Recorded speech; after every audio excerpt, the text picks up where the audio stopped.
अस्सलाम वालेकुम and welcome to health talk with doctor Ejaz. आपकी सेहत डॉक्टर एजाज के साथ। आज की वीडियो का मौजू है डिप्रेशन, लेकिन ख़ास तौर पे कि डिप्रेशन का जो होम रेमेडीज़ क्या हैं कि आप घर में किस तरह से उसका ट्रीटमेंट कर सकते हैं बग़ैर दवाओं के। हम एक दूसरी वीडियो बनाएंगे जिसके अंदर डिप्रेशन की जो भी जितनी भी इसको टेस्ट कैसे करते हैं, उसके डायग्नोस कैसे करते हैं और उसका ट्रीटमेंट बाकायदा ट्रीटमेंट कैसे है, दवाएं कैसे इस्तेमाल करती हैं, साइकोथेरेपी क्या होती है। आज की वीडियो का मौजू है कि डिप्रेशन में घर में रेमेडीज़ या जो हर्बल रेमेडीज़ हैं वो कौन कौन सी मुफीद हैं और कौन कौन सी इस्तेमाल कर सकते हैं। वीडियो पसंद आए तो लाइक का बटन हिट करें और अभी तक आपने हमारा चैनल सब्सक्राइब नहीं किया है तो सब्सक्राइब का बटन हिट करें, साथ में बेल आइकॉन को भी, ताकि जैसे ही नई वीडियो अपलोड हो अब तक फ़ौरन पहुंचे। और इससे पहले कि हम होम रेमेडीज़ पे आएँ तो देखिए 5 पॉइंट्स हैं जो कि मैं एम्फेसाइज करना चाहता हूँ, जिसको मैं बताना चाहता हूँ कि बहुत अहम है जहन में रखने के लिए। नंबर 1 जो ये है कि देखें डिप्रेशन जो है ये एक नफ्सियाती बीमारी है। इसका ये मतलब नहीं है कि आप कोई कमज़ोर इंसान हैं या ये कोई ऐसी चीज़ है जो छुपाई जाए। डिप्रेशन जो है कि एक बायोलॉजिकल प्रॉब्लम है। इसका मतलब ये हुआ कि जिस तरह से किसी को दिल की बीमारी होती है, किसी को जोड़ों की बीमारी आर्थराइटिस वगैरह होती है, किसी को जैसे मैदे का अल्सर हो जाता है, वो जैसे फ़िज़िकल प्रॉब्लम्स हैं, इसी तरह ये जो नफ्सियाती प्रॉब्लम्स हैं ये भी बहुत रियल हैं। अच्छा, पॉइंट नंबर 2 जो है वो ये है कि देखें डिप्रेशन का टेस्ट नहीं आप कोई करते। इसका मतलब ये कि कोई ऐसा नहीं है कि आपने गए किसी लैब में जाकर कहा कि हमें डिप्रेशन का टेस्ट करवाना है, कोई ऐसा टेस्ट नहीं है। पॉइंट नंबर 3 वो ये कि जो डिप्रेशन के जो सिम्टम्स हैं कि थकन हो रही, नींद आ रही है या नींद नहीं आ रही है बहुत, और आपको जैसे रोना सा आ रहा है, ये और भी निशानी हो सकती हैं कि कोई और बीमारी हो। तो जो भी अगर हम ब्लड टेस्ट करना चाहेंगे तो वो उसको दूसरी जो कंडीशंस हैं उनको देखने के लिए कि जैसे बहुत से तो कौन से टेस्ट हैं कि आप अपना ब्लड काउंट करा लें कि एनीमिया तो नहीं है, क्योंकि अगर लो हीमोग्लोबिन हो तो उसके भी सिम्टम्स आपको लग सकते हैं। या साथ में जैसे थायराइड की कंडीशन है, ये इलेक्ट्रोलाइट्स हैं जैसे सोडियम हो गया, पोटेशियम हो गया, और अपना स्लीप एपनिया का टेस्ट है। तो ये डिप्रेशन का टेस्ट अपना तो कोई नहीं है, लेकिन जो ये कॉमन टेस्ट हैं अपना CBC करा लें, अपना थायराइड टेस्ट करा लें, अपने इलेक्ट्रोलाइट्स चेक करा लें, और अपना अगर स्लीप एपनिया टेस्ट भी करा सकते हैं अगर आपका डॉक्टर शक करे कि आपको स्लीप एपनिया। पॉइंट नंबर 4 वो ये है कि डिप्रेशन जो है ये इसकी जेनेटिक प्रेडिस्पोजिशन भी होती है। इसका मतलब ये हुआ कि ये फैमिलीज़ में भी रन कर सकती है। और पॉइंट नंबर 5 ये कि ये औरतों में ज़्यादा कॉमन है बनिस्बत मर्दों के। और जो जेनेटिक प्रेडिस्पोजिशन है उसका मतलब ये कि ये फैमिलीज़ में जो रन करेगी, बहुत ऐसा होता है कि जिनकी जैसे किसी को बहन को है या 3 बहनें में से 2 को डिप्रेशन है, या उनकी वालदा को डिप्रेशन था, या उनकी नानी को या उनकी खाला को डिप्रेशन है, तो उन ख़वातीन में डिप्रेशन का जो इंसिडेंस है वो बढ़ जाता है। और इससे पहले कि हम होम रेमेडीज़ का जिक्र करें, एक चीज़ और जहन में रख लें कि इसका पूरी वीडियो का ये मकसद नहीं कि आपने डॉक्टर्स को नहीं दिखाएं और घर में ही से इलाज करें। इसका मतलब ये है कि आप अपने डॉक्टर्स को दिखाएं। आपके अगर डिप्रेशन आपको डायग्नोस कर दिया है, या ख़ासतौर पर जो अगर माइल्ड डिप्रेशन है, तो घर में आप शुरू में इस्तेमाल कर सकते हैं रेमेडीज़ को या हर्बल एजेंट्स को। तो अपने डॉक्टर से रुजू करना बहुत ज़रूरी है। तो अब देखें कि कौन सी रेमेडीज़ हैं जो कि ये डिप्रेशन को हेल्प कर सकती हैं, मुफीद कौन सी हैं। तो इनमें से जितनी भी कैटेगरीज आज हम पहले भी बयान कर चुके हैं अपने दूसरे वीडियोस में कि जो रिसर्च शो करती है कि जिनकी कैटेगरीज हमने बनाई है बहुत सारी, हमने नहीं बल्कि जो इंस्टीट्यूट है नेशनल मेडिसिन का उसने, कि इसमें लाइकली इफ़ेक्टिव है या पॉसिबली इफ़ेक्टिव है। तो जो लाइकली इफ़ेक्टिव की जो कैटेगरी है उसमें जो सबसे नंबर 1 जो रेमेडी है उसका नाम है सेंट जॉन्स वॉर्ट।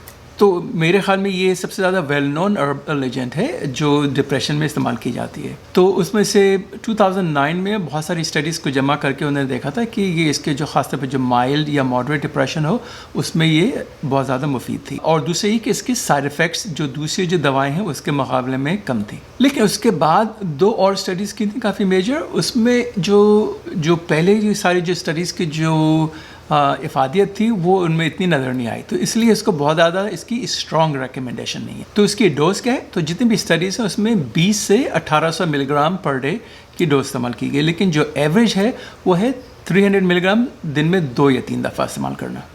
अच्छा, इसके ये बिल्कुल ये नहीं कह सकते इसका कोई साइड इफ़ेक्ट्स नहीं। तो ये कुछ केसेस में जो ख़ासतौर पे आप दूसरी दवाएं ले रहे हैं, जैसे कफ खांसी की दवाएं हैं, या बर्थ कंट्रोल की पिल्स ले रहे हैं आप, या अगर ब्लड थिनर्स ले रहे हैं, तो उसमें इसका یہ ان سے انٹریکٹ کر سکتی ہے. اس کا مطلب یہ کہ ان کی جو افیکٹونیس ہے وہ کم کر سکتی ہے. تو اس کا یہ مطلب یہ ہوا کہ اپنے ڈاکٹر سے مشورہ کیے بغیر سینٹ جانس وارٹ استعمال نہ کریں. اچھا، جو دوسری کیٹیگری ہے وہ ہے پاسبلی افیکٹو، یعنی ان کا جو لیول ہے وہ ذرا کم ہے.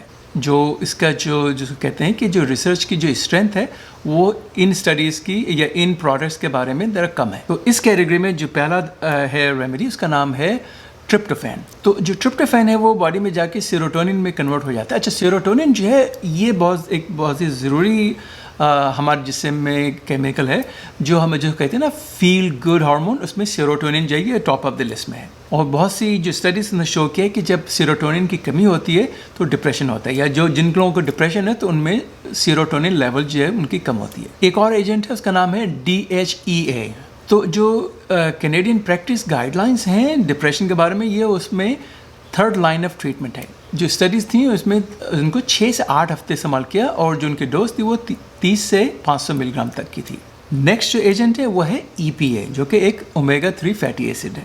تو ہمارا جو ہم نے ایک ویڈیو بنائی تھی اومیگا 3 فیٹی ایسڈس پہ، اس میں اس کے زیادہ آپ کو ڈیٹیل مل جائے گی. تو اومیگا 3 فیٹی ایسڈ جو ہیں اور EPA خاص طور پہ، یہ اس میں کچھ اسٹڈیز میں شو کیا کہ یہ ڈپریشن خاصا اگر جو مائلڈ یا ماڈریٹ ڈپریشن ہو اس میں بھی مفید ہو سکتی ہے. نیکسٹ جو ایجنٹ ہے اس کا نام ہے SAMe. یہ بھی ایک ایجنٹ ہے جس کو بہت سے اس کے استعمال ہیں اس کے، لیکن یہ ڈپریشن میں بھی فائدہ مند ہو سکتا ہے. حالانکہ اس کی جو اسٹڈیز تھیں، کچھ اسٹڈیز شو کی کہ جو پلاسیبو کے مقابلے میں بہتر تھا. کچھ اس کے بعد دوسری جو اسٹڈیز کی انہوں نے شو کیا کہ اتنا زیادہ یہ افیکٹو نہیں ہے. تو اسی لیے اس کے جو فائنل ریکمنڈیشن ہے یہ ہے کہ یہ پاسبلی افیکٹو ہے. اچھا، جو نیکسٹ جو 2 چیزیں میں اس کا ذکر کروں گا وہ ریمیڈیز تو نہیں ہیں لیکن یہ تھراپی ہیں. تو وہ 2 ہیں، ایک تو ہے ایکوپنکچر اور دوسرا ہے اروما تھراپی. تو یہ بھی جو پاسبلی افیکٹو ہے اس کے کیٹیگری میں ہے. تو یاد رکھیں ایکوپنکچر جو ہے اس کا بہت سارے میکینزمس ہیں. ایک جو سب سے بڑا جو ہے وہ یہ کہ جب ایکوپنکچر کرتے ہیں تو ایکوپنکچر جو باڈی کے جو انڈورفنس ہیں، جو کہ نمبر 1 فیل گڈ ہارمونس ہیں، اس کو اسٹیمولیٹ کرتی ہے. کچھ اسٹڈیز میں یہ اس طرح شو کیا ہے کہ ایکوپنکچر کرنے سے ڈپریشن کا فائدہ ہوتا ہے.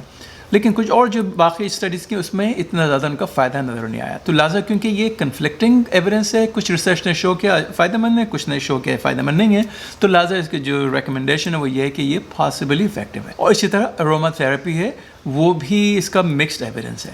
اب آپ یہ دیکھیں کہ یہ اور کون سی کیٹیگریز جس میں جیسے یہ انفیکٹو ہے یا پاسبلی انفیکٹو ہے. تو اچھا دیکھیں جو لسٹ ہے جو اس میں کہتے ہیں کہ یہ پاسبلی انفیکٹو ہے یا انسفیشینٹ ایویڈنس ہے، وہ تو بہت ہی لمبی ہے. اس میں سے کچھ کو میں نام گناتا ہوں. جیسے DHA ہے جو کہ ایک اور دوسری قسم کا اومیگا فیٹی ایسڈ ہے، اومیگا 3 فیٹی ایسڈ، وہ اتنا افیکٹو نہیں ہے. تو ہم نے جیسے ذکر کیا تھا EPA ہے، اس کے بارے میں کچھ اسٹڈیز تھی پازیٹیو، DHA کے بارے میں نہیں.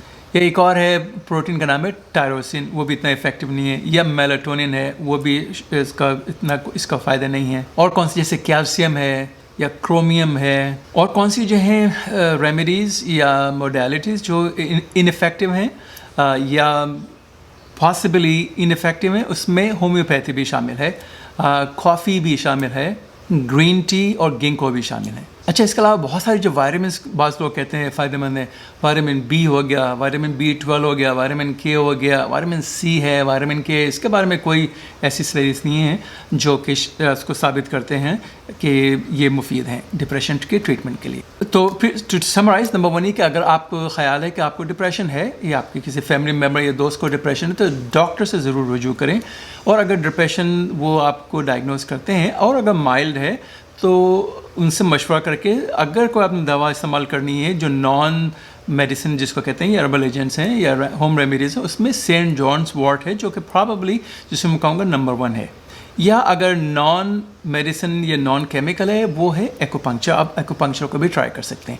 ایک اور جو چیز ہے جس کو چاہے وہ آپ ہوم ریمیڈیز استعمال کریں یا دوائیں استعمال کریں جو کہ ڈپریشن میں ہیلپ کر سکتی ہے، وہ ہے ریگولر واکنگ یا ایکسرسائز. یہ تو بڑا ثابت چیز ہے کہ جب بھی آپ ایکسرسائز کرتے ہیں تو آپ کو یہ بہت سارے دوسرے جو فزیکل فائدے ہیں وہ آپ کو نفسیاتی فائدے بھی بہت ہیں. تو ویڈیو اگر پسند آئی ہو تو لائک کا بٹن ہٹ کریں، ساتھ میں اگر سبسکرائب نہیں کیا تو سبسکرائب کا بٹن بھی، اور شیئر کریں اپنے فرینڈس کے ساتھ یا اپنے فیملی ممبرس کے ساتھ. تو امید ہے کہ آپ کو ویڈیو پسند آئی ہوگی. اگلے پروگرام تک ڈاکٹر اعجاز کو اجازت دیجیے. خدا حافظ.